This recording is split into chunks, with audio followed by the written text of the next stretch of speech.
There's nothing more rewarding than sharing your DIY with your loved ones, friends, and most importantly, enjoying it for yourself. In this DIY, we're going to show you how to make some coasters. Now, we're using some old wine corks. Believe it or not, it took me a long time to generate all of these. I've collected them over time. We're going to cut them up and we're going to make these great features for your home. It's a talking point, it's a conversation piece, and it's something for you to be proud of. This DIY is simple, easy.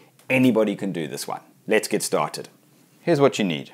Some corks, some cork tiles, a sharp knife, a ruler, a pencil, a cutting mat, a glue gun, and a sander.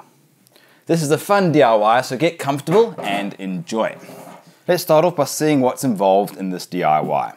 For this coaster, on the underside, I've made use of the cork tiles. I've cut two pieces, 90 by 90, and I've glued them together. We're going to cut some wine corks in half and then glue them down onto that double base. I'm making use of a double base just to make it a little bit more rigid, a bit more beefy, a bit more chunky.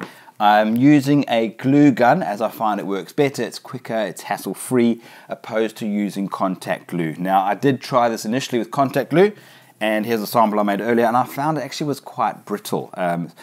Gave it a little bit of a bend, and it snapped quite easily. Hence, I'm going to go using the glue gun.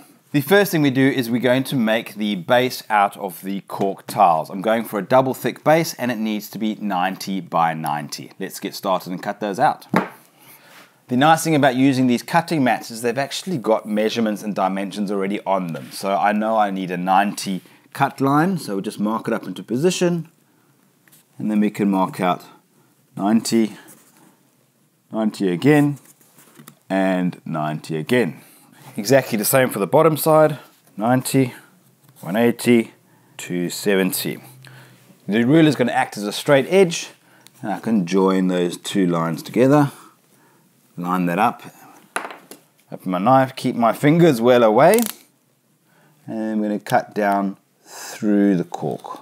You can cut the blocks out one at a time, or you can stack it up to get duplicates cut at the same time. I've cut 9 squares from one sheet of cork tile. I'm going to be doubling these up, 2 per coaster, so I need 8 pieces. I've got 1 spare for this DIY. Don't worry about the edges for now if they're a little rough. We are going to be sanding this down at the end of the DIY. We're going to join the 2 pieces together and we're making use of the glue gun. You want to make sure you put a bead quite close to the edge to ensure that glue squishes out on the sides when you put the 2 down together. That way it just creates a better join and you don't get those gaps and it doesn't look like it's actually cracked or coming apart. Remember, glue gun does set quite quickly, so you've got to be quite quick to get it into position. When using a glue gun, that molten glue gets extremely hot, so please take care not to burn yourself. It's now time to cut your piece of cork in half. Now it's very important that you do get each piece the same height, otherwise your glass is going to wobble on the coaster. Now used corks aren't always symmetrical and often they are tapered towards the one side. You need to accommodate that to ensure that you get a level piece of cork each time. To ensure I get the same cut each time, I've set up a little jig. I've glued 2 pieces of 10mm spacers onto this piece of board. I'm going to pop my cork in the center there, and then I'm going to cut down, ensuring that I keep the blade on these 2 surfaces to ensure that I get the exact same cut for each piece of cork that I cut. You can also make use of a bandsaw and a fence to do the same thing. Here's a good example where you can see the taper difference and you have to trim that excess off. We'll line that up into position.